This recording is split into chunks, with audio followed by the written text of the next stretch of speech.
being able to laugh at the hard things in life helps you realize things are really not that serious. And I don't want to minimize struggle. If you yourself have a sense of humor, you can just cope with it better.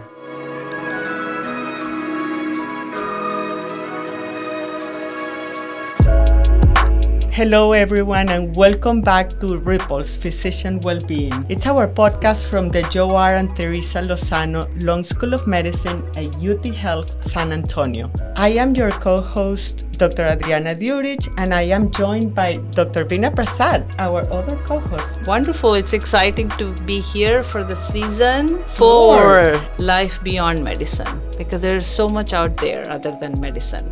So we are trying to combine creativity like music, yes, dance, writing, pottery, advocacy, which will help our physicians to be better in what they do and take care of themselves.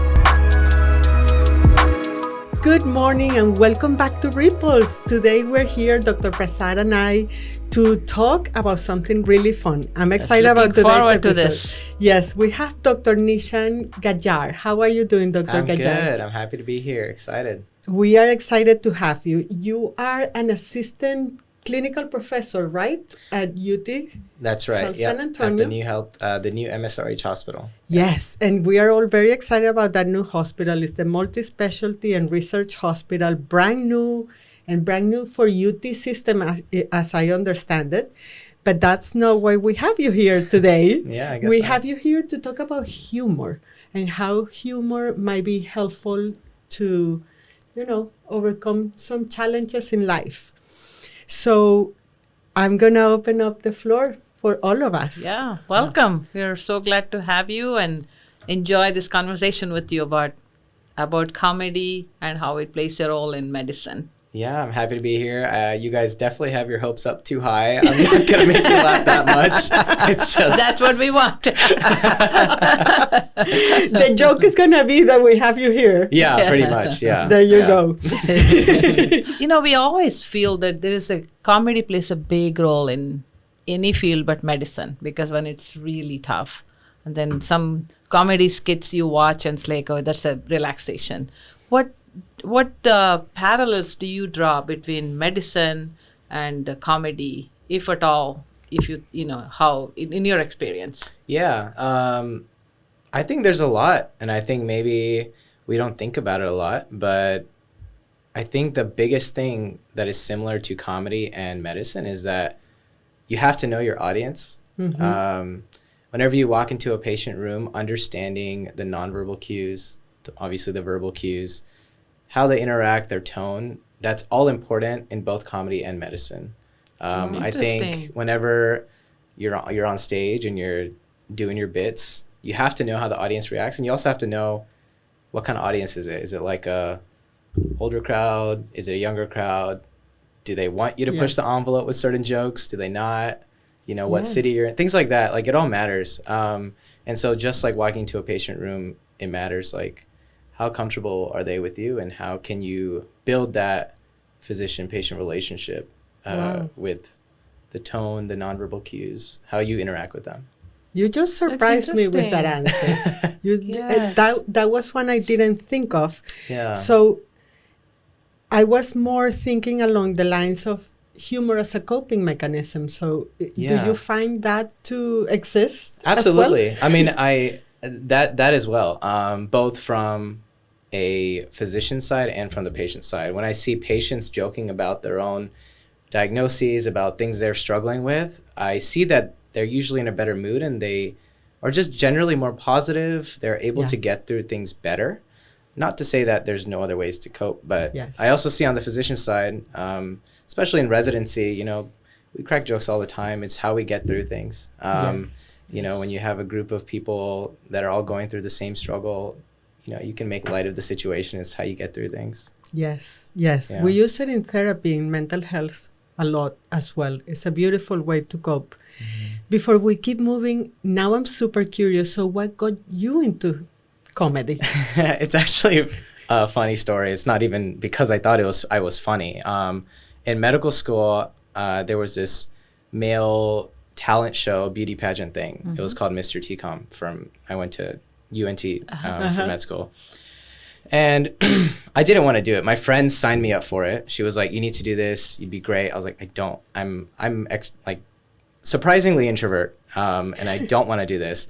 And she signed me up, and she's like, you're doing it. Everyone just assumed I was going to do a Bollywood dance. And I was like, I'm not doing a Bollywood dance. I'm going to prove you guys wrong and do something different.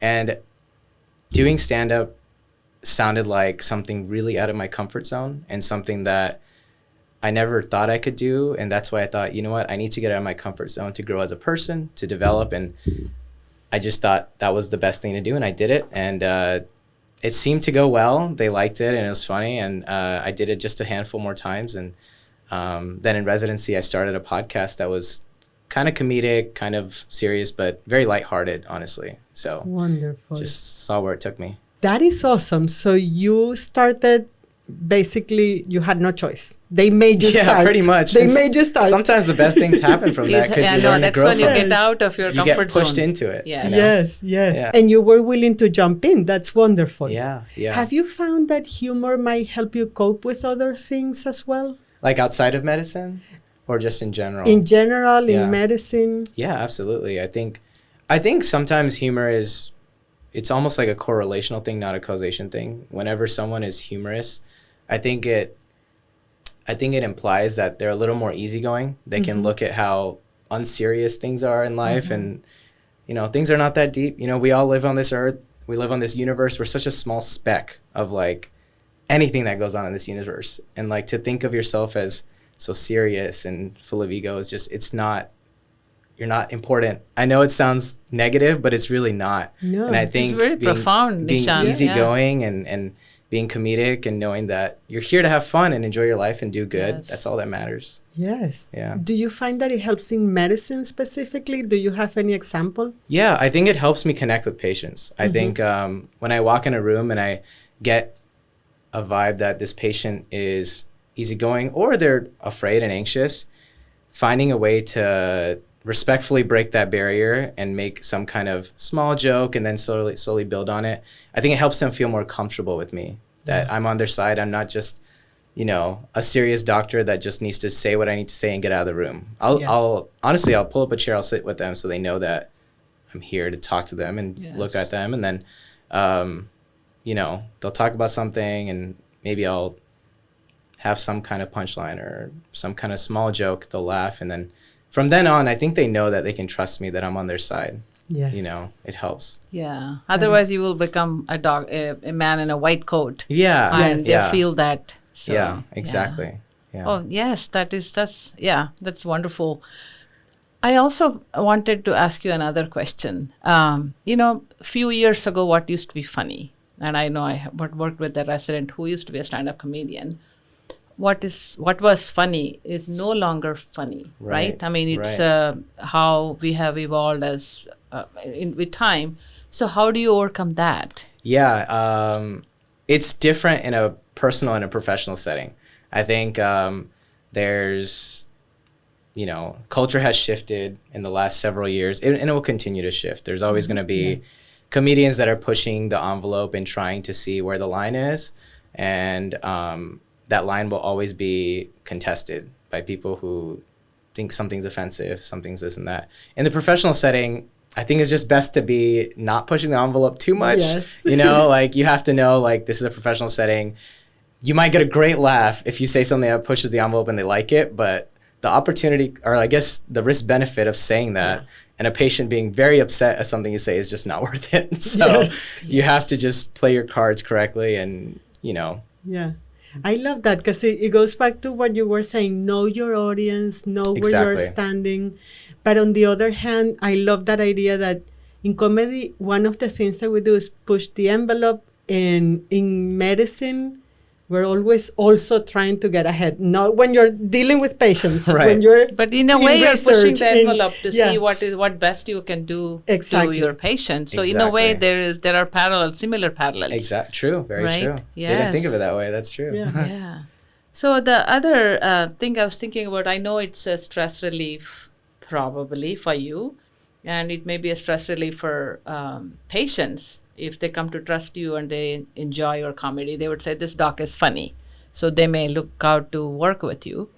Do you feel the comedy has a role in your well-being as well as for patients' well-being?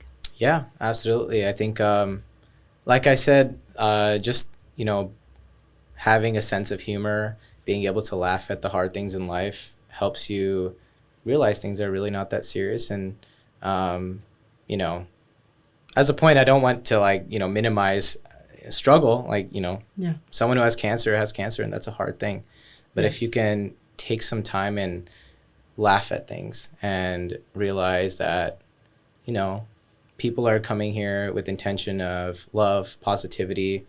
They're trying to make you feel better. And then, if you yourself have a sense of humor, you can just cope with it better. I think it's just important to have, it's really a mindset, being comedic, being easygoing, having a sense of humor. That's all a mindset. And it's nothing that, it's something that anyone can have, I think. It's just you have to apply yourself and you have to have that sense of understanding of your identity and I guess, your situation. Yeah. Yes. And without even planning on going there, you're just connecting to so many of our episodes in which we talk about being insightful, mindfulness, knowing yourself, Being aware of where our surroundings. changing perspectives. I mean, Yes. so many many things that things. play a role here. Yes. Yep. And you're also, you said something there, you can kind of develop that. We have this very cool tradition in my family. We used to have, it was called high and low. So we sat around the table for dinner and everybody went around and said, what was the high of my day and what was the low of my day? But my son, who is very funny, a very funny guy, decided to add, why don't we talk about something funny that happened during the day too? And that has been That's a great super idea. cool. Yeah, And we yeah. laugh a lot in the dinner table with that. But he is funny to begin with. Yeah. Do you think that being funny could be developed? I think so. I mean, I think it's, like I said, I think if you can develop that mindset about just Yes. realizing that nothing in life is really that serious and we're such a Yes. small speck in this world, then everything I think changes in your mind and you realize, I do have some space to just take it easy, have a sense of Yes. humor, laugh at things more, Yes. just find the joy in things, have gratitude. So I think that's a lot of where my comedy comes from. Yeah. You'll sometimes hear comedians say, their comedy comes from trauma.